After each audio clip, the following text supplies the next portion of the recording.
హరే కృష్ణ దండప్రణామాలు అందరి భక్తులకి స్వాగతం. ఈరోజు మన శ్రీమద్ భాగవతం కక్షంలోకి. మనము ఈరోజు శ్రీమద్ భాగవతం 10వ స్కందం 12వ అధ్యాయం 4వ నంబర్ శ్లోకం నుంచి మొదలు పెడతామంట. యాక్చువల్లీ లాస్ట్ క్లాస్ సడన్గా కట్ చేయాల్సి వచ్చింది. అక్కడ నుంచి మనం కంటిన్యూ చేస్తున్నాము. 4వ నంబర్ శ్లోకం నుంచి మంగళాచరణ చేసుకొని స్టార్ట్ చేద్దామంట. ఓం అజ్ఞానతిమిరాంధస్య జ్ఞానాంజనాశలాకయా చక్షోరున్మిళితం యేన తస్మై శ్రీగురవే నమః. శ్రీచైతన్యమనోభీష్టం స్థాపితం యేన భూతలే స్వయం రూపః కదా మహ్యం దదాతి స్వపదాంతికం. వందేహం శ్రీగురూన్ శ్రీయుతాపదకమలం శ్రీగురూన్ వైష్ణవాంశ్చ శ్రీరూపం సాగ్రజాతం సహగణరఘునాథాన్వితాం తం సజీవం సాద్వైతం సావధూతం పరిజనసహితం కృష్ణచైతన్యదేవం శ్రీరాధాకృష్ణపాదాం సహగణలలితా శ్రీవిశాఖాన్వితాంశ్చ. నమో ఓం విష్ణుపాదాయ కృష్ణప్రేష్టాయ భూతలే శ్రీమతే భక్తివేదాంత స్వామినే తే నామినే. నమస్తే సారస్వతే దేవే గౌరవాణి ప్రచారిణే నిర్విశేష శూన్యవాది పాశ్చాత్యదేశతారిణే.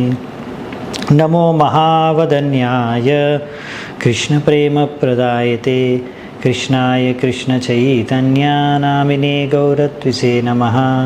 హే కృష్ణ కరుణా సింధో దీనబంధు జగత్పతే గోపేశ గోపికాకాంత రాధాకాంత నమోస్తుతే. తప్తకాంచన గౌరాంగీ రాధే వృందావనేశ్వరి వృషభానుసుతే దేవే ప్రణమామి హరిప్రియే. నీలాచలనివాసాయ నిత్యాయ పరమాత్మనే బలభద్రసుభద్రాభ్యాం జగన్నాథాయ తే నమః.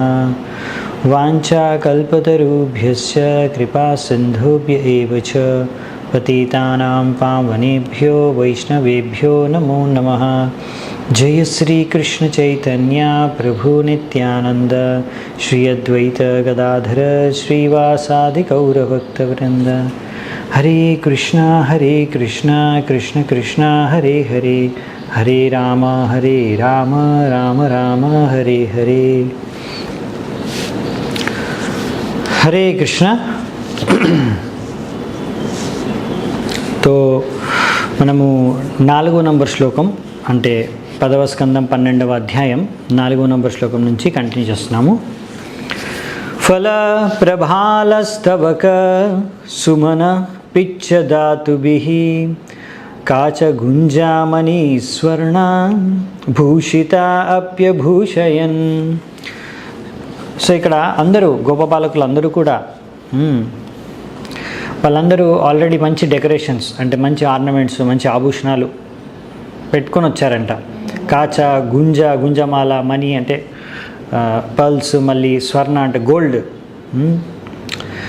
రకరకాల వస్తువులతో అలంకరణ చేసుకొని వాళ్ళందరూ కూడా అంటే ఇప్పుడు వనభోజనానికి వెళ్ళడానికి వనానికి కృష్ణుడితో పాటు వాళ్ళందరూ కూడా దాంతోపాటు ఆల్రెడీ డెకరేషన్ చేసుకొని బయలుదేరారు. ఇంకా అలా అడవిలోకి వెళ్ళిన తర్వాత వనంలోకి వెళ్ళిన తర్వాత అక్కడ ఇంకా రకరకాల పువ్వులు, పళ్ళు, ఆకులు, నెమలి పింఛం వీటన్నిటితో పాటు ఇంకా అక్కడ రకరకాల రంగులు దొరుకుతాయి. అవన్నిటితో ఇంకా బాగా అలంకరించుకున్నారంట. ముందే అలంకరించుకొని వచ్చారు ఇంటి నుంచి, ఇప్పుడు ఇంకా అలంకరించుకున్నారంట. ఈ విధంగా చాలా ఉత్సాహంగా వాళ్ళు వెళ్ళి అలా ఆనందంగా వీరిస్తున్నారన్నమాట. ముష్ణంతోన్యోన్యశిక్యాధీన్ జ్ఞాతానారాచ్చ చిక్షిపుః తత్రత్యాశ్చ పునర్ధూరాత్ దసంతశ్చ పునర్తదుః. ఈ విధంగా అలా వాళ్ళు దారిలో వెళ్ళేటప్పుడు ఆటలాడుకుంటూ వెళ్ళేవారు. అలా వాళ్ళు ఒక్కొక్కరిని ఆట పట్టిస్తూ పిల్లలు ఏం చేసేవారంటే ఒకరు ఇంకొకరి బ్యాగు, వాళ్ళ వస్తువులు, టిఫిన్ బాక్స్, లంచ్ బాక్స్ ఇవన్నీ కూడా దొంగిలించేవారంట. అంటే వాళ్ళకి తెలియకుండా, అబ్బాయికి తెలియకుండా వేరే అబ్బాయిలు ప్లాన్ చేసి ఒక అబ్బాయిని టార్గెట్ చేసి ఆ అబ్బాయివి దొంగిలించేసుకునేవారు. అలా ఆ అబ్బాయికి తెలిసి వాళ్ళ దూరం వెళ్ళిపోయేవారు. చాలా దూరం వెళ్ళిపోయిన తర్వాత ఆ అబ్బాయి చూసేవాడు, అరే నాది బాక్స్ తీసుకెళ్ళిపోయాడు, నా బ్యాగ్ తీసుకెళ్ళిపోయాడు అనేసి అక్కడ నుంచి అతని కళ్ళు ముందే అతను వెతుక్కుంటుంటే ఏమైపోయింది నా బ్యాగ్, నా బాక్స్ అని.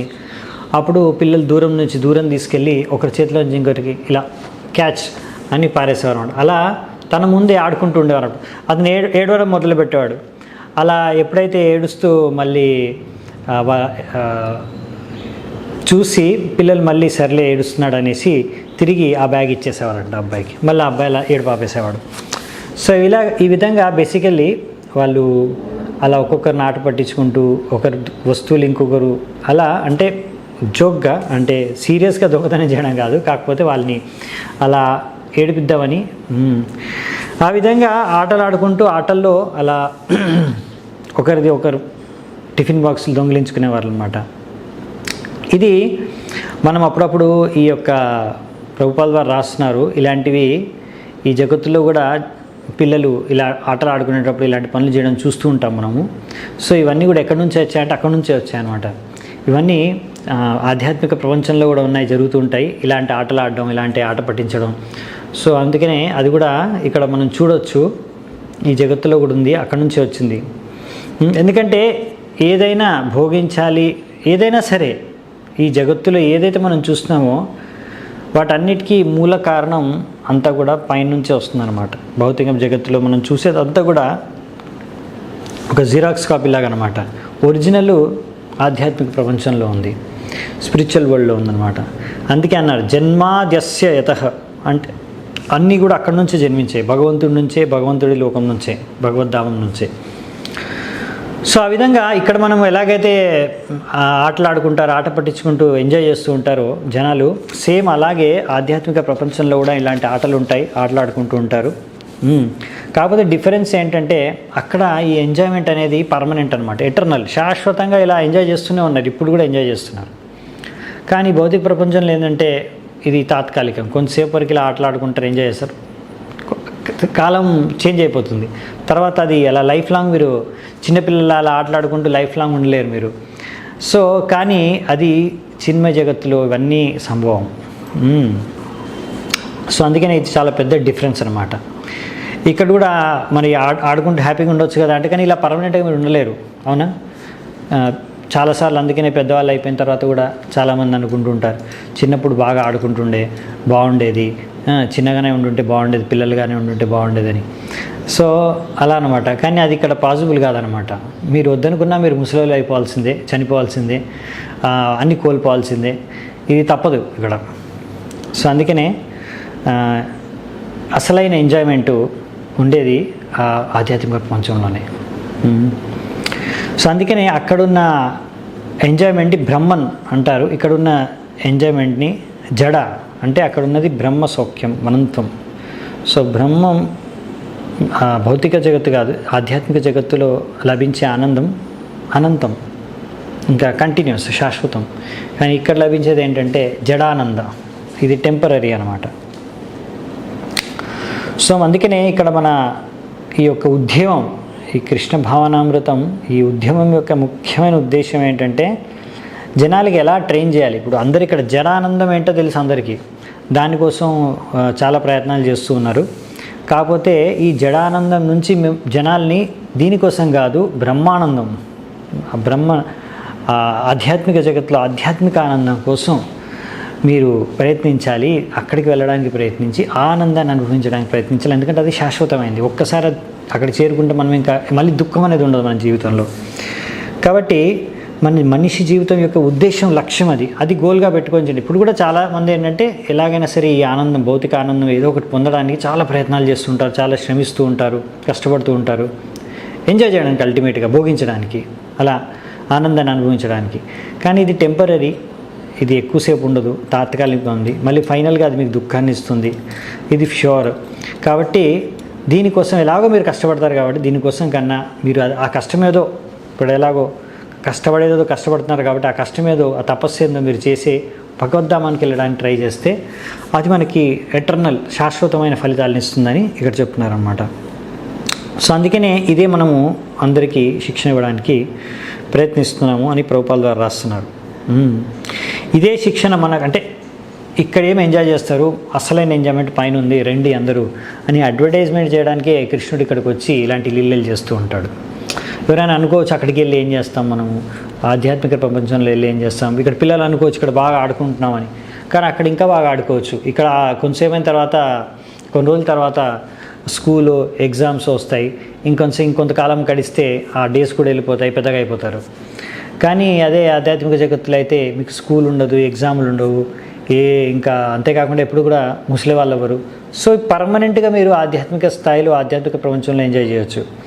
కాబట్టి కృష్ణుడు అలా ఆధ్యాత్మిక ప్రపంచంలో వాళ్ళు ఎలా ఎంజాయ్ చేస్తారో మనకి చూపించడానికి కృష్ణుడు ఇక్కడికి వచ్చి రకరకాల లీలలు చేస్తున్నారన్నమాట. అంటే ఒక్కొక్కరు ఒక్కొక్క రకం కృష్ణుడితో పాటు ఎలా ఎంజాయ్ చేయాలనుకుంటున్నారు. ఫ్రెండ్స్గా ఎంజాయ్ చేయాలనుకుంటే సరే కృష్ణుడు ఫ్రెండ్స్ లాగా ఎలా ఎంజాయ్ చేయొచ్చు ఫ్రెండ్స్తో పాటు ఫ్రెండ్షిప్లో, అది మనకు చూపిస్తున్నారనమాట. ఆ విధంగా సో అందుకనే కృష్ణుడు ఈ యొక్క చిన్మయ జగత్తు నుంచి ఈ జడ జగత్తుకు వచ్చి ఈ భౌతిక ప్రపంచంలో ఆయన కృష్ణ లీలలు చేసేది దీనికోసమే. లేకపోతే ఇన్ని లీలలు చేయాల్సిన అవసరం ఇక్కడ కృష్ణుడు వేరే లేదనమాట. ముఖ్యంగా తన భక్తులకి ఆనందాన్ని ఇవ్వడానికి, అలాగే ఎవరైతే ఇంకా భక్తులు కాలేదో వాళ్ళు చూసి తెలుసుకొని ఆకర్షితులవి భగవద్ధామానికి తిరిగి వెళ్ళడానికి ఆలోచింపజేసే విధంగా కృష్ణుడి ఇక్కడ లీలలు చేస్తాడనమాట. సో ఈ విధంగా మెయిన్లీ కృష్ణుడు వచ్చేది బృందావనానికి జనాల్ని ఆకర్షితం చేయడానికి. కృష్ణుడు అంటేనే సర్వ ఆకర్షితీతి కృష్ణ. సో ఈ లీలల ద్వారా కృష్ణుడు అందరినీ ఆకర్షిస్తారనమాట. 6వ నంబర్ శ్లోకం. యది దూరం గతః కృష్ణో వనశోభే క్షణాయతం అహం పూర్వం ఇది సంస్పృశ్యరేమిరే. ఆ విధంగా అప్పుడప్పుడు అలా ప్రయాణం చేస్తున్నప్పుడు సడన్గా కృష్ణుడు ఏం చేసేవాడంట, ఒక సైడ్కి ఇంకో వైపు వెళ్ళిపోయాడంట. సడన్గా అక్కడ ఏదో అందమైన సౌందర్యవంతమైన ఏదో వస్తువు ఏదైనా చూడడానికి అలా అక్కడ ఏదో బాగుందని సడన్గా ఒకవైపు వెళ్ళిపోయాడంట. అప్పుడు మిగతా వాళ్ళందరూ కూడా కృష్ణుడు వెనకాలే పరిగెట్టుకుంటూ వెళ్ళి ఫస్ట్ నేను కృష్ణుడిని టచ్ చేస్తాను, అహం పూర్వం ఇది సంస్పృశ్యరేమిరే. ఈ విధంగా నేను ఫస్ట్ కృష్ణుని టచ్ చేస్తాను, నేను కృష్ణుని ఫస్ట్ చేస్తానని ఇలా వాళ్ళు కృష్ణుడిని నేను ఫస్ట్ టచ్ చేశాను కృష్ణుడిని టచ్ చేసుకుంటూ వాళ్ళు ఎంజాయ్ చేస్తారంట. మనము అది ఒకసారి చదువుకున్నాము సముద్రమంతన లీలలో. అప్పుడు అమృతం జరిగినప్పుడు అక్కడున్న అసురులందరూ కూడా అహం పూర్వం అంటే నేను ఫస్ట్ తాగుతాను కొట్టుకునేవారు. సో అది అంటే అలా ఇక్కడేమో నేను ఫస్ట్ కృష్ణుని టచ్ చేస్తాను అనేసి అందరూ ఇలా వెళ్ళి టచ్ చేస్తున్నారంటే కృష్ణుడిని పరిగెట్టుకుంటూ వెళ్ళి. సో చాలా డిఫరెన్స్ ఉందన్నమాట. ఈ విధంగా ఇక్కడ ఎంజాయ్ చేసేవారు కృష్ణుడు. గోపసకులందరూ కూడా కృష్ణుడితో పాటు ఇలా ఎంజాయ్ చేసేవారు అనమాట. సో నెక్స్ట్ 7 నుంచి 11 శ్లోకాల వరకు ఇక్కడ వర్ణన ఉందన్నమాట. అంటే ఏమేమి ఆటలు ఆడేవారు, వాళ్ళు ఎలా ఆడుకునేవారు, ఎంజాయ్ చేసేవారు, ఒక శాంపుల్ అనమాట. సో ఒక ఐడియా రావడానికి మనకి తెలుస్తుంది అసలు వాళ్ళు ఇంకా చాలా ఆటలు ఆడుకునేవారు, ఇంకా చాలా విధాలుగా ఎంజాయ్ చేసేవారు. కానీ ఇక్కడ మనకి కొన్ని మాత్రం ఇక్కడ ఎక్స్ప్లెయిన్ చేశారన్నమాట, పిల్లలు ఎలా ఆడుకునేవారు వనానికి వెళ్ళినప్పుడు. సో అలా వాళ్ళ వృత్తి ధర్మాన్ని కూడా చేసుకుంటూ, అంటే గోవుల్ని వాటిని సంరక్షిస్తూ వాటికి మేపడానికి తీసుకెళ్ళి దాంతోపాటే వీళ్ళు కూడా ఎంత బాగా ఎంజాయ్ చేసేవారో ఇప్పుడు ఇక్కడ మనం చూడొచ్చు అనమాట. 7 నుంచి 11 అంటే 4-5 శ్లోకాలు ఉన్నాయన్నమాట, ఒకేసారి ఉన్నాయి. సో మనం అది రిసైట్ చేద్దామంట, తర్వాత మనం దాని యొక్క మీనింగ్ చూద్దాం. కేచిద్వేణుం వాదయంతో భాంతః శృంగాని కేచన కేచిత్ భృంగై ప్రగాయంతః కూజంతః కోకిలై పరే విచ్ఛాయాభి ప్రధావంతో గచ్చంతః సాధుహంసకైః బకైర్ ఉపవిశంతస్య నృత్యంతస్య కలాపిభిః వికర్షంతః కీశబాలాన్ ఆరోహంతస్య తైర్ధ్రుమాన్ వికూర్వంతస్య తైః సాకం ప్లవంతశ్చ పలాశిష్యు సాకం భేకైర్విలంఘन्तः సరితః స్రవ సంప్లుతాః విహసन्तः ప్రతిఛాయాః శపంతశ్చ ప్రతిస్వనాన్ ఇత్తం సతాం బ్రహ్మ సుఖానుభూత్యా దాస్యం గతానాం పరదైవతేన మాయాశ్రితానాం నరదారకేన సాకం విజహ్రు కృతపుణ్యపుంజాః. కృతపుణ్యపుంజాః. సో ఇక్కడ పిల్లలందరూ కూడా ఈ విధంగా రకరకాలుగా ఆటలాడారు అంట. కొంతమంది పిల్లలు ఏంటంటే వాళ్ళ దగ్గర ఉన్న ఫ్లూట్ వాయించేవారంట, ఇంకొంత వాళ్ళేమో వాళ్ళ దగ్గర ఉన్న ఒక హార్న్ వాయించేవాళ్ళంట, కొంతమంది ఏమో బంబుల్ బీస్ అవి చేసే సౌండ్ వీళ్ళు వాటిలాగానే సౌండ్ చేసేవారంట. అలాగే ఇంకొంతమంది ఏమో కుక్కు పక్షి ఉంటుంది కదా, కోయిల, అది ఎలా పాడుతుందో అలా పాడి వాళ్ళు దానిలాగా ఇమిటేట్ చేసేవారంట. కొంతమంది ఏమో పక్షులు గాల్లో ఎగురుతూ ఉంటాయి కదా, ఎగిరే పక్షులు ఎలాగైతే ఎగురుతున్నాయో అలా ఎగిరినప్పుడు కింద వాటి నీడ పడుతుంది, ఆ నీడని పట్టుకుంటూ కొంతమంది పరిగెట్టేవారంట. ఆ విధంగా కొంతమంది ఏమో హంసలు ఎలా మూమెంట్స్ ఉంటాయి కదా, వాటి యొక్క ప్రవర్తన వీళ్ళు ఇమిటేట్ చేసేవారంట. అలా కొంతమంది బాతుల్లాగా కూర్చునే వాళ్ళంట సైలెంట్గా. ఇంకొంతమంది నెమల్లాగా నృత్యం చేసేవారంట. కొంతమంది ఏమో కోతులు ఉంటాయి కదా చెట్ల మీద, ఆ కోతుల్ని ఆకర్షించేవారంట. కొంతమంది చెట్లు ఎక్కేసేవారంట, చెట్ల పైకి ఎక్కి ఆడుకునేవారంట. కోతుల్లాగా వాళ్ళు కూడా వేషాలు వేసేవారంట. కోతుల్లాగానే ఫేస్ పెట్టడం, కోతులు చేసినట్టుగా గంతులు వేయడం, అలాగే వాళ్ళు సౌండ్స్ చేయడం, ఇవన్నీ చేసేవారంట. రకరకాల పక్షులు ఇలాంటి పశువులకు సౌండ్స్ చేసేవారనమాట, ఇమిటేట్ చేసేవారు వాటిని. ఈ విధంగా కొంతమంది పిల్లలేమో అక్కడున్న వాటర్ ఫాల్స్, నదులు, వాటిపైన దుంకడం, దాటడం, కప్పల్లాగా ఎలాగైతే గంతుతాయో వాళ్ళు కూడా అలా కప్పల్లాగా గెంతేవారంట. ఆ విధంగా ఎప్పుడైతే వారి యొక్క ప్రతిబింబాన్ని వారు ఆ నీళ్ళల్లో చూసుకునేవారో అందరూ బాగా వాళ్ళు నవ్వుకునేవారంట వాళ్ళలో వాళ్ళే. ఈ విధంగా ఒక్కొక్కసారి వాళ్ళు అక్కడ ఇలా రకరకాల శబ్దాలు చేసినప్పుడు ఈకో వస్తుందన్నమాట. ఈకో అంటే వాళ్ళు ఇప్పుడు ఏ శబ్దం చేశారో మళ్ళీ తిరిగి వాళ్ళకి అదే వినిపిస్తుంది అనమాట. సో అలా తిరిగి వినిపించినప్పుడు హాయ్ అని వాళ్ళు ఎవరిది అని బెదిరించేవాళ్ళంట. ఈ విధంగా ఈ విధంగా రకరకాలుగా కృష్ణుడితో కలిసి పిల్లలు ఆడుకునేవారు, ఎంజాయ్ చేసేవారంట. ఈ కృష్ణుడు నుంచి వచ్చే ఆ బ్రహ్మజ్యోతినే ఎంతోమంది జ్ఞానులు ఆ బ్రహ్మజ్యోతిలో విలీనైపోవాలని కోరుకుంటూ ఉంటారే, అటువంటి భగవంతుడితో వీళ్ళు ఇలాంటి ఆటలు ఆడుకుంటున్నారంట. అంటే భగవంతుడి యొక్క ఆ యొక్క కాంతిలోనే విలీనమైపోతే మా జీవితం ధన్యం అనుకునే జ్ఞానులు ఉన్నారు. కాకపోతే ఇక్కడ చూసుకోవచ్చు మనం, ఇక్కడ తన భక్తులు ఎవరైతే భగవంతుడి భక్తులు ఉన్నారో వాళ్ళు భగవంతుడికి సేవ చేసుకుందామని ఎవరైతే భక్తి చేసుకుంటున్నారో వాళ్ళు ఇక్కడ అంటే రకరకాలుగా భగవంతుడు ఒక్కొక్కరితో ఆదాన ప్రదానం చేస్తాడు జ్ఞానులతో. అలా సుప్రీం పర్సనల్ ఆఫ్ గాడ్. అదే కొంతమంది ఏమో భగవంతుడికి దాసులుగా భగవంతుడికి సేవ చేసుకుంటారు. కొంతమంది సామాన్య వ్యక్తులు ఏంటంటే ఆయన సామాన్య శిశువు అనుకుంటారు భగవంతుడిని, కర్మీలు. ఈ విధంగా ఇక్కడ గోపబాలకులు మనం చూడొచ్చు, వాళ్ళు ఈ విధంగా భగవంతుడితో కలిసి ఇలా ఆటలాడుకుంటున్నారంటే ఎంత పెద్ద భాగ్యం వాళ్ళకి, ఎంత మహాభాగ్యం కలిగిందంటే వాళ్ళు ఎన్ని జన్మల పుణ్యం చేసుకున్నారో, ఎన్ని జన్మల్లో ఎంత పుణ్యం చేసుకున్నారో అని ఇక్కడ అందుకనే రాస్తున్నారు శుకదేవ్ గోస్వామి. విజహ్రు కృతపుణ్యపుంజాహ. కృతపుణ్యపుంజాహ అంటే ఎన్ని జన్మల పుణ్యకర్మ ఫలితమో ఇది. ఈరోజు వాళ్ళు ఆ విధంగా కృష్ణుడితో నృత్యం చేసే అవకాశం లభిస్తుంది.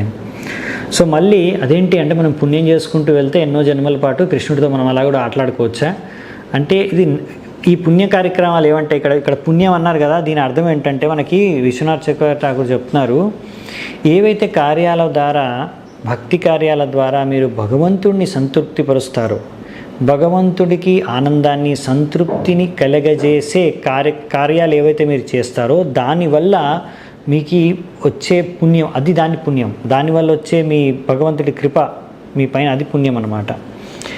ఈ యొక్క కార్యాల వల్ల భగవంతుడే, అంటే ఎలాంటి కార్యాలంటే ఇలాంటి కార్యాలు చేయడం ద్వారా భగవంతుడే ఆ భక్తుల యొక్క ఆధీనంలోకి వచ్చేస్తాడంటే, అంటే భగవంతుడికి ఎంత నచ్చాయంటే ఆ కార్యాలు. ఇప్పుడు మీరు ఎలాంటి ఇప్పుడు బేసికల్ ఏంటంటే, ఇప్పుడు భగవంతుడికి నచ్చిందనుకోండి మీరు చేసిన పని, అలా మళ్ళీ మళ్ళీ అదే పని మీరు చేసే విధంగా భగవంతుడు మీతో పాటు లీలలు చేయొచ్చు అనమాట. అంటే భగవంతుడు మీ ఆధీనంలోకి వచ్చేయచ్చు. సో ఈ విధంగా భగవంతుడికి అలా నచ్చే కార్యాలు చేయడం అన్నమాట. సో తద్వారా భగవంతుడే భక్తుల యొక్క ఆధీనంలోకి వచ్చేస్తాడు ఆ విధంగా అన్నమాట. సో ఇక్కడ అలాంటి కార్యాలు ఎన్ని చేశారో వీళ్ళు, అంటే భగవంతుడిని అలా ఆనందపరిచే, సంతృప్తిపరిచే, ఇష్టమయ్యే కార్యాలు ఎన్ని చేశారో ఈరోజు ఈ విధంగా భగవంతుడితో ఆడుకునే అవకాశం లభించింది వాళ్ళకి. ఎంత భాగ్యం లభించింది. సో ఇది సాధారణమైన భాగ్యం కాదనమాట. అందుకే ఇక్కడ పోల్చి చూపిస్తున్నారు. వేరే జ్ఞానులతో కానీ సామాన్య వ్యక్తులతో కానీ ఇలాంటి భాగ్యం వాళ్ళకి లభించదు సామాన్యమైన వ్యక్తులతో కంపేర్ చేస్తే. సో రూపగోస్వామి ఈ తాత్పర్యంలో ప్రభుపాదుల వారు చాలా మంచి తాత్పర్యం ఇచ్చారు మనకి ఇక్కడ, ఇంపార్టెంట్ తాత్పర్యము. శిల రూపగోస్వామి పాద వారు చెప్పినట్టు మనకి తస్మాత్ కేనాప్యుపాయేన మనః కృష్ణే నివేశయేత్. భక్తి రసామృత సింధులో ఈ విషయం చెప్పారు. సంహో అర్దర్, ఏదో ఒక విధంగా ఒక వ్యక్తి కృష్ణుడిని స్మరించుకుంటే, అలా కృష్ణుడు సాధారణ శిశువుని స్మరించుకున్నా, లేకపోతే ఆ బ్రహ్మజ్యోతి యొక్క ముఖ్యమైన కారకుడాన్ని స్మరించుకున్నా, లేకపోతే ఆ పరమాత్మ యొక్క కారణమని స్మరించుకున్నా, లేకపోతే ఆయనే పరమేశ్వరుడు భగవంతుడని స్మరించుకున్నా, ఏదో ఒక విధంగా మనము కృష్ణ పాదపద్మాల పైన మన మనస్సు ఎప్పుడు మగ్నమైపోయి ఉంటే అదే ముఖ్యమైనది మనకి. అంటే ఎలాగో అలాగే కృష్ణుడి గురించి ధ్యానం చేయండి, ఏదో ఒక విధంగా కృష్ణుడి గురించి ఆలోచించుకోండి. సో ఇది చాలా ఇంపార్టెంట్ అనమాట మనకి అనేది రూపగోస్వామి పాద చెప్పారనమాట. సో అదే భగవద్గీతలో కూడా మనకి కృష్ణుడు చెప్పారు, సర్వధర్మాన్ పరిత్యజ్య మామేకం శరణం వ్రజ.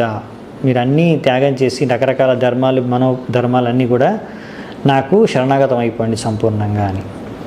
ఇప్పుడు శ్రీమద్ భాగవతంలో ఎలా మనం కృష్ణుడి దగ్గరికి వెళ్ళొచ్చు, చాలా ఈజీగా కృష్ణుడి దగ్గరికి వెళ్ళిపోవచ్చు. ఈశ్వర అది ఆ విషయం మనకి భాగవతంలో చెప్పారు. ఏమని? ఈశ్వర సద్యో హృదయవరుద్యతే ప్రకృతివి శుశ్రూషుభిస్తక్షణాత్. శుశ్రూషుభి అంటే మనం ఒక్కసారి భగవంతుడి గురించి ఆలోచిస్తే, భగవంతుడి కార్యాలు వింటే, భగవంతుడి గురించి మనం తెలుసుకుంటే వెంటనే మన జీవితం ధన్యమైపోతుందంట. సో ఇది అలా అందరికీ కృష్ణుడి గురించి తెలియజేయడం కోసమే మేము ఈ యొక్క కృష్ణ భావనామృతం ఈ ఉద్యమాన్ని మేము మొదలుపెట్టామని ప్రభుపాదుల వారు ఇక్కడ రాస్తున్నారు. కృష్ణ కాన్షియస్నెస్ మూమెంట్ మేము స్టార్ట్ చేసిందే దీనికోసం. అందరికీ లోకస్య జానతో విద్వాంస్ చక్రే సాత్వత సంహితాం. సో చాలామందికి ఈ విషయం తెలీదు, ఈ రహస్యం తెలీదు.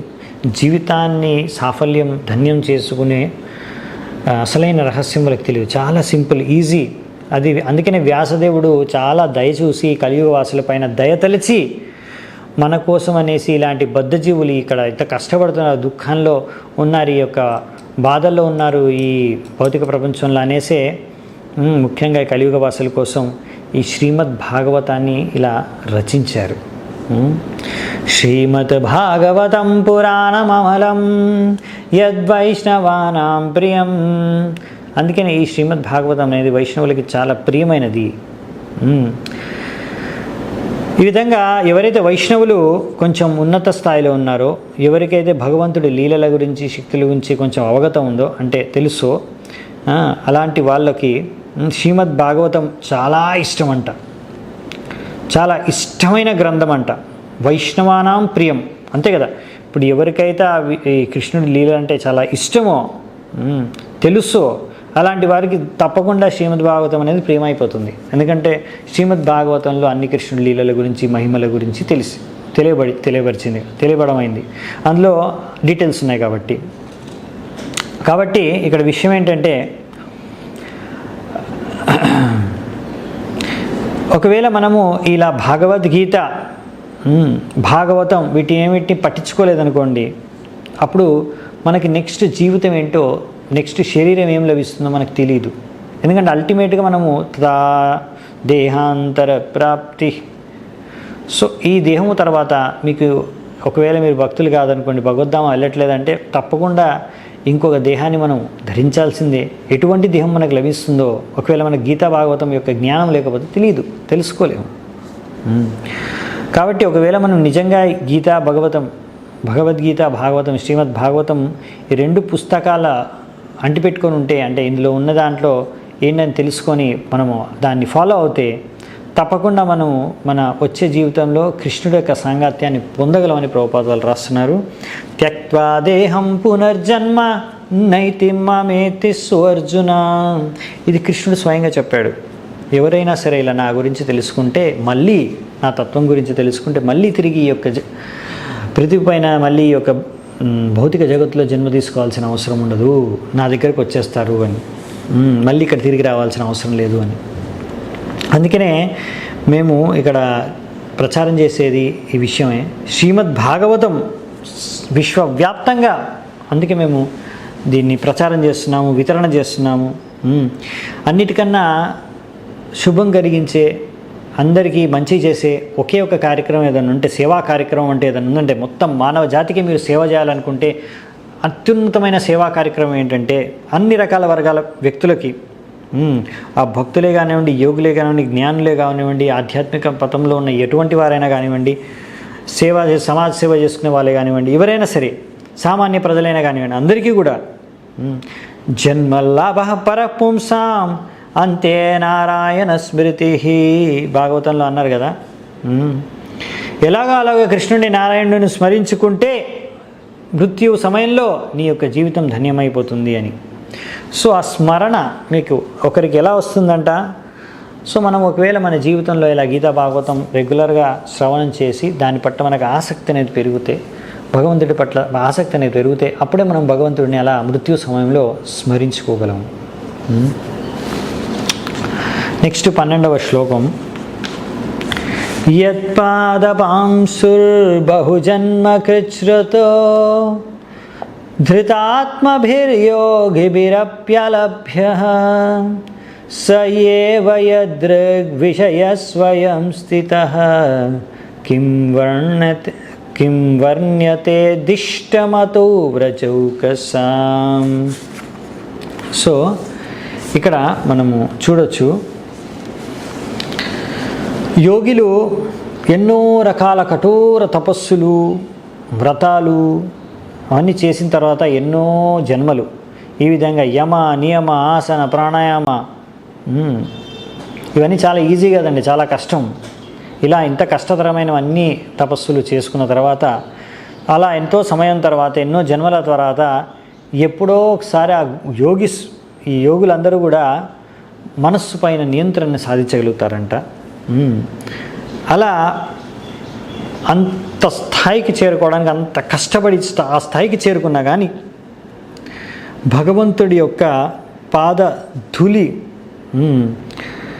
దాన్ని కూడా వాళ్ళు ఆస్వాదించలేరంట. సో అంటే ఇది ఎంత భగవంతుడి పాద ధూళి తాకడం అనేది దానికి ఎంత కష్టం, అది ఎంత ఈజీ కాదనే విషయం చెప్తున్నారు. అటువంటిది మరి ఇక్కడ వ్రజభూమిలో ఉండే వ్రజవాసులు అందరూ, ఇప్పుడు ఇక్కడ గోపసకులను చూస్తున్నాం మనం, వాళ్ళు పట్టుకొని అహంపూర్వం అని కృష్ణుని టచ్ చేస్తున్నారు, కృష్ణుడితో పాటు ఆడుకుంటున్నారు, కృష్ణుడితో పాటు తిరుగుతున్నారు, కృష్ణుడి పాటుతో తింటున్నారు. ఈ విధంగా కృష్ణుడితో పాటే వాళ్ళ సాంగత్యంలో ఉంటున్నారు. అంటే ఈ వ్రజవాసులు, వ్రజభూమిలో ఉండే వాళ్ళందరూ కూడా మరి కృష్ణుడు అలా ముఖాముఖిగా దర్శనం చేసుకుంటున్నారు, ఫేస్ టు ఫేస్ డైలీ కృష్ణుని చూడగలుగుతున్నారు. అంటే వాళ్ళ యొక్క భాగ్యం ఎంత మహాభాగ్యం వాళ్ళకి, వాళ్ళు ఎంత గొప్పవారై ఉంటారు, వాళ్ళు ఏం చేసి ఉంటారు. సో ఇక్కడ ఆ విషయాన్ని శుకదేవ గోస్వామి చెప్తున్నారనమాట. సో ఒకవేళ అందుకనే వీళ్ళది ఎంత భాగ్యవంతులో వీరు అని చెప్తున్నారనమాట. వీళ్ళు అంటే ఆ యోగులు, తపస్విలు వీళ్ళతో పోలిస్తే ఈ బ్రజవాసుల యొక్క స్థానం అనేది ఎంత ఉన్నతమైనదో మీరు ఇప్పుడే అర్థం చేసుకోవచ్చు అనే విషయాన్ని ఇక్కడ మనము గమనించవచ్చు అన్నమాట. అదే ప్రభుపాల్ వారు రాస్తున్నారు. సో అందుకనే ఇక్కడ ముందు చెప్పారు, ఎన్ని జన్మల పుణ్యం చేసుకుని ఉంటే, ఏం చేసి ఉంటే ఈరోజు వాళ్ళకి ఇలా కృష్ణుడితో పాటు ఆడుకునే సౌభాగ్యం లభించి ఉంటుంది. అలా బృందావన్ వాళ్ళ వాసులందరూ కూడా ఎంతో భాగ్యం చేసుకుంటే కానీ వాళ్ళు ఇటువంటి స్థానానికి చేరుకుని ఉండరు. ఎంత భాగ్యవంతులు అని ఇక్కడ చెప్తున్నారనమాట. నెక్స్ట్ 13వ నంబర్ శ్లోకం. అతాగనామాభ్యపతన్ మహాసురస్ తేషాం సుఖక్రీడన వీక్షణాక్షమః నిత్యం యదంతర్నిజ జీవితేప్సుభిః పీతామృతైరప్యమరై ప్రతీక్ష్యతే. ఈ విధంగా ఓ రాజా పరీక్షిత, ఆ విధంగా ఆ సమయంలో ఒక పెద్ద అసురుడు, అఘాసురుడు ఆ సమయంలోనే ఎవరి మృత్యువు కోరుకుంటారో ఎప్పుడు దేవతలు, ఎప్పుడు వీడు చస్తాడని, అటువంటి అఘాసురుడు ఇప్పుడు అక్కడ ప్రత్యక్షమయ్యాడంట. అటువంటి అఘాసురుడు ఇప్పుడు ప్రత్యక్షమయ్యాడంట. దేవతలు ప్రతిరోజు అమృతాన్ని తాగుతారు, అక్కడ వాళ్ళకి అమృతం లభిస్తుంది. బట్ స్టిల్ అయినా కానీ వాళ్ళు ఈ అఘాసురుడిని చూసి భయపడతారంట. అందుకే అతను ఎప్పుడు చస్తాడా అని కోరుకుంటున్నారంట, వెయిట్ చేస్తున్నారంట. అంటే అర్థం చేసుకోండి ఎంత పవర్ఫుల్, ఎంత భయంకరమైన అసురుడు ఇప్పుడు అఘాసురుడు. సో ఈ అఘాసురుడు ఇలా చూశాడంట, కృష్ణుడు పిల్లలతో ఇలా హాయిగా ఎంజాయ్ చేస్తున్నాడు వనంలో, చూసి తట్టుకోలేకపోయాడంట అఘాసురుడు. సో ఇక్కడ తాత్పర్యంలో మనకు చెప్తున్నారు, అదేంటి అంటే ఒక అసురుడు తలుచుకుంటే కృష్ణుడి యొక్క లీలల్లో దూరేసి కృష్ణుడి లీలల్ని ఆయన భంగపరచగలడా? వాళ్ళు ఆనందంగా ఎంజాయ్ చేస్తున్నారు అంటే అసురుడు వచ్చేసి వాళ్ళ ఆనందాన్ని నాశనం చేసేయచ్చా? అసురుడు అంత పవర్ఫుల్ అసురుడు అలా కృష్ణుడు లీలల్లోకి ప్రవేశించవచ్చా? అంటే మనకి మన ఆచార్యులు విశ్వనాథ చక్రవర్తి ఠాకూర్ గారు చెప్తున్నారు, ఇక్కడ ప్రభుపాల్ వారు రాస్తున్నారు. ఏమని చెప్తున్నారంట, ఇక్కడ భగవంతుడు తన యొక్క గోపసకులతో ఆనందాన్ని ఏదైతే ఆస్వాదిస్తున్నారో దాన్ని ఎవరూ ఆపలేరు, అది ఎవరి వల్ల సాధ్యం కాదు. కృష్ణుడి లీలల్లో మీరు ప్రవేశించేసి కృష్ణుడి పర్మిషన్ లేకుండా ఆయన లీలల్లో మీరు ప్రవేశించలేరు, ఆయన చేసే కార్యాలయం మీరు అడ్డుకోలేరు, రైట్? కానీ ఎవరు మరి లీలలన్నీ కూడా ఆర్గనైజ్ చేసేది యోగమాయ, లీలాశక్తి. So unless they stopped the transcendental pleasure of their various activity they could not eat their lunch. So అందుకనే ఇప్పుడు ఈ యొక్క వీళ్ళు మరి నెక్స్ట్ అసలు వచ్చింది వనభోజనం చేయడానికి కదా, భోజనం చేయాలంటే ఆటలు ఆపితే కదా భోజనం చేసేది ఒక దగ్గర కూర్చొని. సో ఎలాగైనా సరే వీళ్ళు ఆటలు కొంచెం స్టాప్ చేయాలి, ఇప్పుడు చాలా ఆటలు అయిపోయాయి, ఇప్పుడు భోజనం చేయడానికి టైం అయింది అనేసి ఇప్పుడు యోగమాయ లీలాశక్తి యొక్క ప్రభావంతో, అంటే చూడండి భగవంతుడు ప్రతి ఒక్కరి పరమాత్మ రూపంలో ప్రతి ఒక్కరి హృదయంలో ఉంటాడు. సో ఆ విధంగా ఆ పరమాత్ముడి ప్రేరణతో ఈ యోగమాయ యొక్క అరేంజ్మెంట్ ద్వారా ఆ టైంకి అఘాసురుడు అక్కడికి చేరుకున్నాడంట. చేరుకొని ఆ విధంగా అఘాసురుడు చూసి తట్టుకోలేకపోయాడు ఇప్పుడు. సో ఈ విధంగా ఇప్పుడు లీలా షిఫ్ట్ అంటే సడన్గా ఇప్పుడు ఎంజాయ్ చేస్తున్నారు, సడన్గా అసురుడు వస్తాడు, ఇప్పుడు అసురుడితో మళ్ళీ ఫైట్ ఉంటుంది, తర్వాత మళ్ళీ కూర్చొని భోజనం చేస్తారు, మళ్ళీ ఇంకొక లీలరు, ఇలా చేంజ్ అవుతుంటారు. అంటే ఒకటే ఆట స్ట్రైట్ కంటిన్యూస్ కొంచెం బోరింగ్ అనమాట. కాబట్టి వెరైటీ చేంజెస్ ఎంత జరిగితే లీలల్లో changing varieties are the mother of enjoyment. అంటే ప్రభుపాల్ వారు రాస్తున్నారు, అందుకనే variety is the mother of enjoyment. అంటే ఎంత వెరైటీ ఉంటే అంతే కదా, ఎంత వైవిధ్యతతో ఉంటే చేసే కార్యాల్లో, లీలల్లో, ఆటల్లో, ఎందులో అయినా సరే అది ఇంకా ఎక్కువ ఆనందాన్ని ప్రసాదిస్తుంది. అసలు బోర్ కొట్టకుండా ఇంకా ఇంకా అది ఇంట్రెస్ట్ క్రియేట్ చేస్తుంది, ఇంకా ఆనందాన్ని పెంచుతుంది అన్నమాట. సో ఆ విధంగా ఇప్పుడు వాళ్ళు కంటిన్యూగా అదే ఆటలాడుతున్నారు. ఇప్పుడు కొంచెం బ్రేక్ ఇచ్చి ఇంకో రకంగా ఇప్పుడు నెక్స్ట్ ఎంటర్టైన్మెంట్, అంటే ఇప్పుడు ఒక్కొక్క రకరకాల రసాలు ఉంటాయి కదా, నవరసాలు ఉంటాయి కదా. ఇప్పుడు హాస్యరసం అయిపోయింది, ఇప్పుడు నెక్స్ట్ వీర్యరసం, ఫైటింగ్ అనమాట. ఆ విధంగా రకరకాల రసాలలో ఎంజాయ్ చేస్తారు. ఒక రసం నుంచి ఇంకో రసం, ఇంకో రసం నుంచి ఇంకో రసం, అలా చేంజ్ చేస్తుంటే ఇంకా ఎంజాయ్మెంట్ పెరుగుతూ ఉంటుందంట. ఒకే రసంలో ఉంటే కొంచెం బోరింగ్ అయిపోతుంది అనమాట.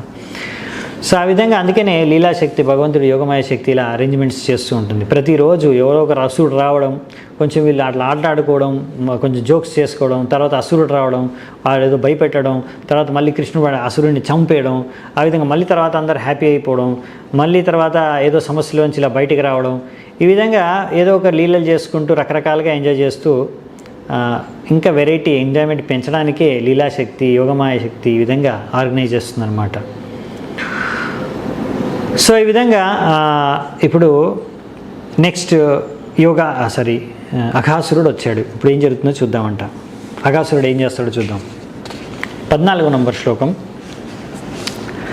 దృష్ట్వార్భకాన్ కృష్ణముఖానగాసురః కంసానుశిష్టః సభకీ భకానుజః అయం తు మే సోదరనాశకృత్తయోర్ద్వయోర్మమైనం సబలం హనిష్యే.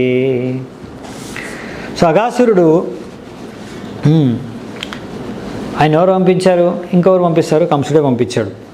కాకపోతే ఈ అఘాసురుడు ఎవరు?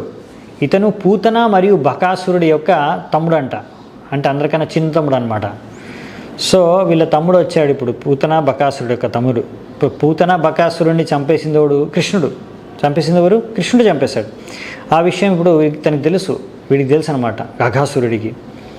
కాబట్టి ఇలా ఆల్రెడీ నా అక్క అన్న ఇద్దరిని చంపేసి ఇక్కడ హాయిగా ఇతను తన ఫ్రెండ్స్తో ఎంజాయ్ చేస్తున్నాడా, అందుకే చూసి తట్టుకోలేకపోయాడు. ఎందుకు తట్టుకోలేకపోయాడు అంటే ఇందుకనమాట.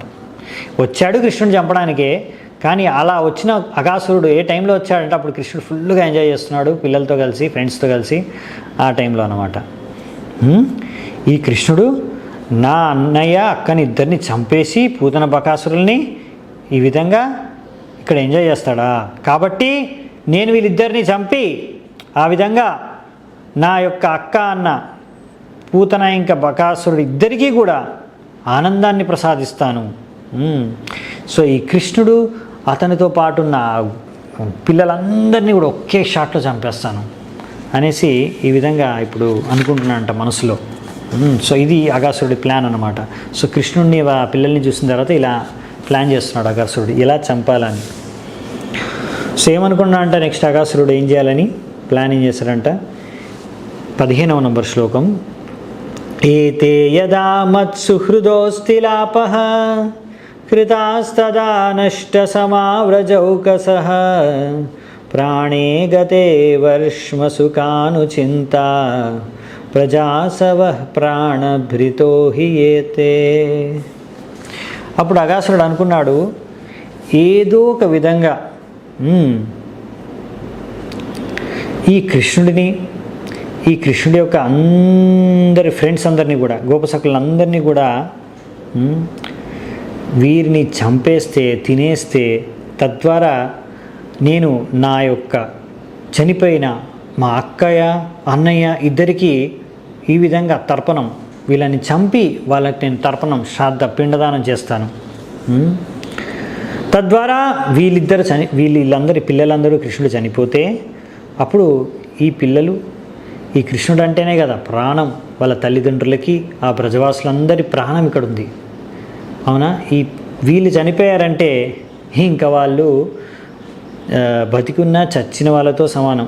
వాళ్ళు వీళ్ళ చనిపోయిన బాధ తట్టుకోలేక చనిపోతారు. అంటే వీళ్ళని చంపామంటే వాళ్ళు ఆటోమేటిక్గా చనిపోతారు. కాబట్టి ఎలాగైతే దాని తర్వాత వాళ్ళని చంపాల్సిన అవసరం లేదు, అవునా? ఇప్పుడు శరీరంలో ప్రాణం లేకుండా ఇంకా చంపడం ఎందుకు? అలా వాళ్ళ ప్రాణాలు వదిలేస్తారు వీళ్ళ ఈ చనిపోయారని తెలిస్తే పిల్లలు. కాబట్టి ఈ విధంగా వ్రజవాసులు అందరూ కూడా ఒకే షాట్లో చనిపోతారు అని చాలా పెద్ద ప్లాన్ వేసాడు అనమాట. చాలా పెద్ద తెలివి ఉపయోగించాడు అఘాసురుడు. సో ఈ విధంగా నెక్స్ట్ ఏం చేస్తున్నాడు అంటే మరి దానికోసం ఇలా డిసైడ్ చేసుకున్నాడు, ఇలా చంపుదాం, అందరిని ఒకే షాట్లో చంపేద్దామని. సో నెక్స్ట్ ఏం చేస్తున్నాడు దాని గురించి 16వ నంబర్ శ్లోకం. ఇతి వ్యవస్య జగరం బృహద్వపు సయోజనాయామ మహాద్రిపీవరం దృష్ట్వాద్భుతం వ్యాత్తగుహాననం తదా పతివ్యశేతాగ్రసనాశయకలః. ఈ విధంగా సరే ఎలాగైనా సరే ఇప్పుడు వీళ్ళని చంపాలని డిసైడ్ చేసుకున్న తర్వాత ఈ క్రూర బుద్ధి గలవాడైన అఘాసురుడు ఒక పెద్ద పాము, పైథాన్, కొండ చిలువలాగా పెద్ద పాము అన్నమాట, కొండ చిలువ పైథాన్, అలా పెద్ద రూపాన్ని దాల్చాడనమాట. ఒక పర్వతం లాగా అంత సైజు, 8 మైళ్ళ దూరం, అంత లాంగ్ పైథాన్ అనమాట. ఈ విధంగా ఒక అద్భుతమైన శరీరాన్ని దాల్చిన తర్వాత ఏం చేశాడంట, నోటిని ఇలా పెద్దగా తెరిచి ఉంచాడంట. నోటిని, ఆ నోరు తెరిచి ఎలా పెట్టాడంటే అదేమనిపిస్తుంది, పెద్ద కొండలోకి గుఫలోకి వెళ్ళే దారిలాగా కనిపిస్తుందంట. అలా ఎగ్జాక్ట్లీ ఎక్కడైతే కృష్ణుడు తన ఫ్రెండ్స్ అందరూ ఆడుకుంటున్నారో ఆ ఏరియాలోనే అలా స్టాచ్యూగా అయిపోయి నించున్న, అంటే అలా పడుకొని అలా నోరు తెరిచి, అంటే ఎవరికి అర్థం కావట్లేదు, చూసేమనుకుంటారంటే అదేదో బొమ్మ అనుకుంటారు, లేకపోతే పర్వతం లోపల గుఫ, దాని లోపల వెళ్ళే దారి అనుకోవాలి. అలా వాళ్ళకి క్యూరియాసిటీ క్రియేట్ చేసే విధంగా అక్కడ ఒక స్టాచ్యూ అయిపోయి అలా నించున్నాడంట. అంటే మూత అలా తెరిచి, నోరు అలా తెరిచి.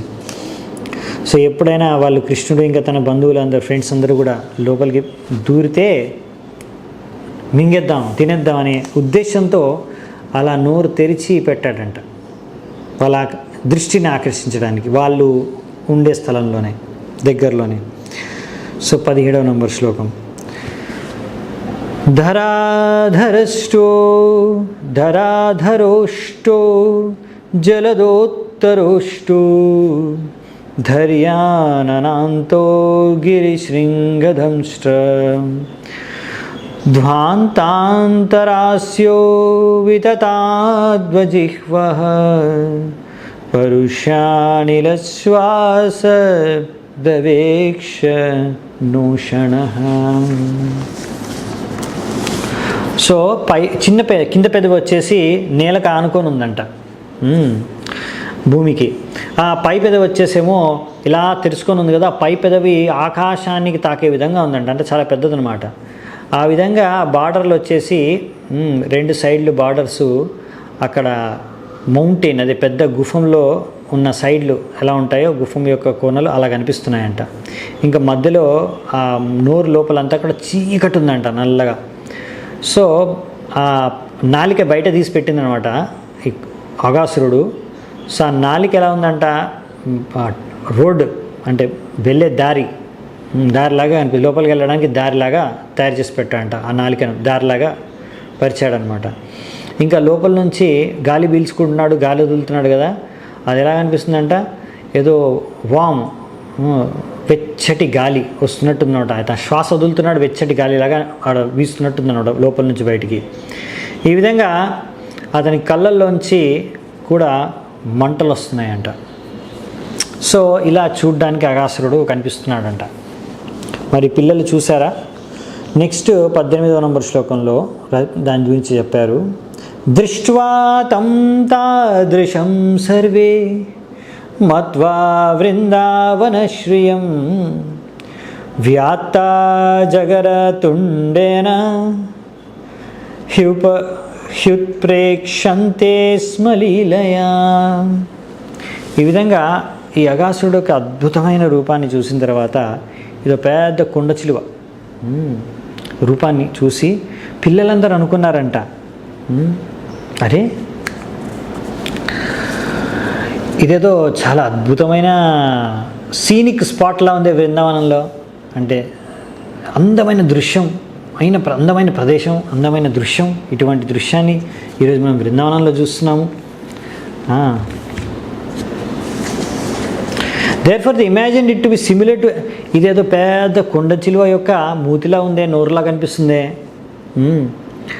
చూశారు పిల్లలు, కానీ భయపడలేదంట. ఇది కొండ చిలువ రూపంలో ఉందనే విషయాన్ని కూడా వాళ్ళు గమనించారు. కాకపోతే వాళ్ళు ఏమనుకున్నారంటే, ఇది మనకు ఎంజాయ్ చేసుకునే స్పాట్ లా ఉన్నట్టుంది, ఇక్కడ మనం ఎంజాయ్ చేసుకోవచ్చు, ఈ కొండ చిలువ రూపంలో ఉందేదో ఇక్కడ చూడ్డానికి అద్భుతంగా ఉంది అని వాళ్ళు చూసి దాన్ని భయపడలేరు, దాన్ని చూసి ఇంకా అఘాసురుడిని చూసి భయపడలేదు. ఇక్కడ ఇది మనకి ఎంజాయ్ చేసుకోవడానికి ఒక మంచి స్పాట్ దొరికింది అనుకున్నారంట ఈరోజు. సో కొంతమంది పిల్లలకి అనిపించిందంట ఇదేదో పైతాన్లా ఉందే, కొండ చిలువలా ఉందే అని. అక్కడ నుంచి భయపేసి వెళ్ళిపోదామా అనుకున్నారంట. కాకపోతే మిగతా వాళ్ళు ఎందుకు భయపడ్డావు, కొండ చిలువ ఇక్కడ ఉండడం సాధ్యం కాదు, కొండ చిలువలు ఇక్కడ తిరగవు, ఇది మనకి ఎంజాయ్ చేసుకోవడానికి మంచి స్పాటు అలా మిగతా వాళ్ళు అంటున్నారంట. సో నెక్స్ట్ ఏం జరిగిందంటే, అహో మిత్రాని గదత సత్వకూటం పురస్థితం అస్మత్ సంగ్రసన వ్యాప్త వ్యాలతుండాయతే అనవా. పిల్లలు అన్నారంట, మిత్రులారా, ఒకవేళ ఇది చనిపోయిన మృతదేహం అయి ఉండొచ్చు, అవునా, కొండ చిలువది చూడ్డానికైతే కొండ చిలువ రూపమే, ఇది చనిపోయి ఉండొచ్చు, లేకపోతే జీవించి కూడా ఉండవచ్చు, జీవించి కూడా అలా నోరుదేసి ఉండొచ్చు, మనల్ని మింగేయడానికి రెడీగా ఉన్నట్టుంది. ఏమంటారు, ఇది జీవించి ఉన్నదా లేకపోతే మృతి చెందిన కొండ చిలువనా అని వాళ్ళు ప్రశ్నిస్తున్నారు ఇంకోరికి. చెప్పండి మీరందరూ ఏమనుకుంటున్నారు అని. అంటే వాళ్ళలో వాళ్ళే డిస్కస్ చేస్తున్నారనమాట. ఇప్పుడు ఇదేమో ఎప్పుడు ముందు చూడలేదు, సడన్గా ఇప్పుడు పెద్ద కొండ చిలువ లాంటి స్ట్రక్చర్ ఉంది ముందట, ఇది చచ్చిందా బతికిందా, ఎందుకంటే అలా సైలెంట్గా గమ్మున స్టాచ్యూ లాగా ఉంది.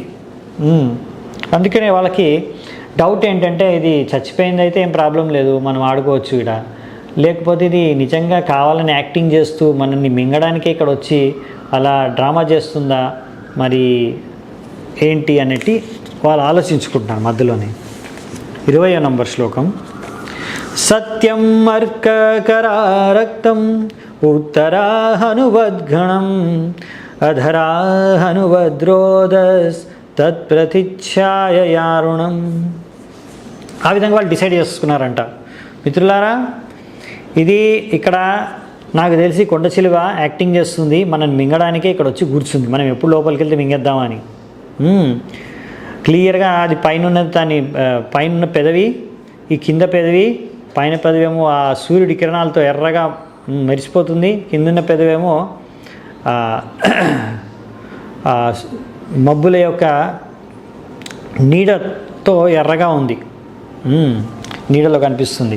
సో వాళ్ళు చూశారు, ఇది మొత్తానికి డిసైడ్ అయిపోయారు, ఇది మోస్ట్లీ ఇది జీవించి ఉండే కొండ చిలువే కావచ్చు అనే కంక్లూజన్ కూడా వచ్చేసారు. మరి ఏం చేస్తారు ఇప్పుడు? ప్రతిస్పర్ధేతే శృఖాభ్యాం సవ్యేన గోదరే తుంగశృంగాలయోప్యేతాస్ తద్ధంశ్రాభిశ్చ పశ్యత. వాళ్ళు చూశారన్నమాట, ఈ నోటికి అటువైపు ఇటువైపు, ఇటు చివర అటు చివర, మూతికి చివర, రెండు సైడ్లు, అది గుఫలో ఉండే రెండు కార్నర్స్ యొక్క రెండు గుఫల్లాగా వెళ్ళే లోపల వెళ్ళే ప్రవేశదారులాగా కనిపిస్తున్నాయి. ఇంకా ఈ యొక్క కొండ చిలువ యొక్క పళ్ళు పర్వతాల్లాగా కనిపిస్తున్నాయి. చూడ్డానికి అంత పెద్దగా ఉందన్నమాట అఘాసురుడు. ఆస్త్రాతాయామ మార్గోయం రసనాం ప్రతిగర్జతి యేషామంతర్గతం ధ్వాంతం ఏతద్యప్పంతరానం ఆననం. సో ఈ విధంగా ముందుగానే చెప్పినట్టుగా దాని నాలిక పెద్దగా ఉందన్నమాట బయటికి. సో ఆ నాలిక యొక్క వెడల్పు ఇంకా పొడవు ఎలా ఉందంటే పెద్ద రోడ్డు లాగా ఉంది, ట్రాఫిక్ వే లాగా, దారి అనమాట, నడుచుకొని లోపలికి వెళ్ళడానికి మంచి దారి అనమాట. సో లోపలికి వెళ్ళి చూద్దామంటే మొత్తం అంధకారంగా ఉందంట. లోపల చూస్తే ఆ నోట్ లోపల అంత అంధకారంగా కనిపిస్తుందంట. గుఫ లోపల ఎలా బయట నుంచి చూస్తే లోపలంతా నల్లగా అంధకారంగా కనిపిస్తుందో ఇక్కడ కూడా అలాగే కనిపిస్తుందంట. దావష్ణో కరవాతోయం శ్వాసవద్భాతి పశ్యత తద్దగ్ధ సత్వదుర్గంధో ప్యంతర్ ఆమిషా గంధవత్. సో ఆ నోట్లోంచి వేడి గాలి వస్తుంది, అది ఎందుకంటే శ్వాస వదులుతుంది కాబట్టి. అంతేకాకుండా ఆ శ్వాసలో ఏదో కాలిపోయిన స్మెల్ కూడా వస్తుందంట, వాసన కూడా వస్తుందంట. ఎందుకంటే అది ఎన్నో ప్రాణులను ఆల్రెడీ తినేసింది, అవి జీర్ణమైపోయి, ఆ జీర్ణమైపోయిన తర్వాత అక్కడ నుంచి ఆ మాంసం అంతా కూడా కాలిపోయి అక్కడ నుంచి వచ్చే స్మెల్ అనమాట. ఆ శ్వాసలో ఆ స్మెల్ అంతా కలిసి వస్తుంది అన్నమాట. అంటే అది ఎన్నో ప్రాణాలని తినేసింది, ఎన్నో జీవులన్నీ లోపల వెళ్ళి శవాలుగా మారిపోయాయని ఆ శ్వాసలో స్మెల్ ద్వారా అర్థమవుతుందంట. సో మరి తర్వాత మళ్ళీ పిల్లలు ఏం చేశారంటే, అస్మాన్ కిమత్ర గ్రసితాని విష్టాన్ అయం తథా చేద్ భగవద్వినంక్ష్యతి క్షణాదనేనేతి భకార్యుషన్ముఖం వీక్షోద్ధశంతకరతాడనైరేయు. ఆడు పిల్లలు అన్నారంట, ఈ యొక్క కొండ చిలువలా ఉండే ఈ పెద్ద ఆకారంలో ఉండే ఈ యొక్క ప్రాణి మనని మింగడానికే వచ్చినట్టుందే. ఒకవేళ అలాగే ప్లాన్ చేసుకొని ఒకవేళ ఈ ప్రాణి వచ్చి ఉంటే ఆ బకాసురుడికి పట్టిన గతే ఈ ప్రాణికి కూడా వెంటనే దక్కుతుంది, అంటే వెంటనే చచ్చిపోతుంది, చంపేస్తాడు కృష్ణుడు. కాబట్టి కృష్ణుడు వైపు చూశారంట. బకాసురుడిని చంపిన కృష్ణుడిని చూసి వాళ్ళు నవ్వుకుంటూ, ఇక్కడ కృష్ణుడు ఉన్నాడు, ఒకవేళ నిజంగా ఇవి చంపడానికి వస్తే మమ్మల్ని అదే చచ్చిపోతుందిలే అనేసి నవ్వుకుంటూ ఆడుకుంటూ చప్పట్లు కొట్టుకుంటూ ఆ యొక్క కొండ చిలువ నోట్లోకి ప్రవేశించారంట. చూసారా, ఇంత బాగా గమనించి ఇది కొండ చిలువే అయి ఉంటుంది, ఇది మనం తినడానికే వచ్చి ఉంటుంది, అయినా కానీ భయపడకుండా ఆ నోట్లోకి తెలిసి కూడా అయితే అయ్యిందిలే, నిజంగా అది నిజమైతే అదే చచ్చిపోతుంది, మనకేం కాదు, నిర్భయంగా ఉన్నారంటే ఎంత వాళ్ళకి కృష్ణుడి పైన నమ్మకం శ్రద్ధ ఉందో చూసుకోవచ్చు. అంటే కృష్ణుడి పైన మనకు శ్రద్ధ ఉంటే అలా అసురుడు నోట్లోకి వెళ్తున్నా కానీ మనకు భయం ఉండదు. చూసారా, అఘాసురుడిని చూసి దేవతలే కంపించిపోతారు, అటువంటి అఘాసురుడి నోట్లోకి వీళ్ళు తెలిసి కూడా నాకేం కాదు, ఎందుకంటే కృష్ణుడు ఇక్కడ ఉన్నాడని ఆడుకుంటూ నవ్వుకుంటూ లోపలికి ప్రవేశిస్తున్నారంట. అది గోపబాలకులు కృష్ణుడి పైన ఉన్న నమ్మకం. సర్లే, ఇప్పుడు చూద్దామంట బకాసురుడు ఎలా చంపారో, దీన్ని కూడా ఎలా చంపుతారో. ఇంకొక ఎంటర్టైన్మెంట్ అన్నమాట మనకి, కృష్ణుడు దీన్ని చంపేసి ఇంకొక ఎంటర్టైన్మెంట్ షో మనకి. కాబట్టి ఈ విధంగా వాళ్ళకి తెలిసి కూడా కృష్ణుడి మీద నమ్మకం అన్నమాట. సరే, బకాసురుడిని చచ్చినట్టు చంపినట్టే దీన్ని కూడా చంపేస్తాడులే, చూద్దామంట దీన్ని ఎలా చంపుతాడు కృష్ణుడు. ఆ విధంగా కృష్ణుడు మన ఎలా రక్షిస్తాడో, ఎలా ఈ అసురుడిని ఎలా చంపుతాడు ఈ ప్రాణిని చూద్దాంలే అన్నట్టుగా, అది కూడా ఎంజాయ్ చేద్దాం అన్నట్టుగా వాళ్ళు హాయిగా నిర్భయంగా వెళ్ళిపోతున్నారు లోపలికి.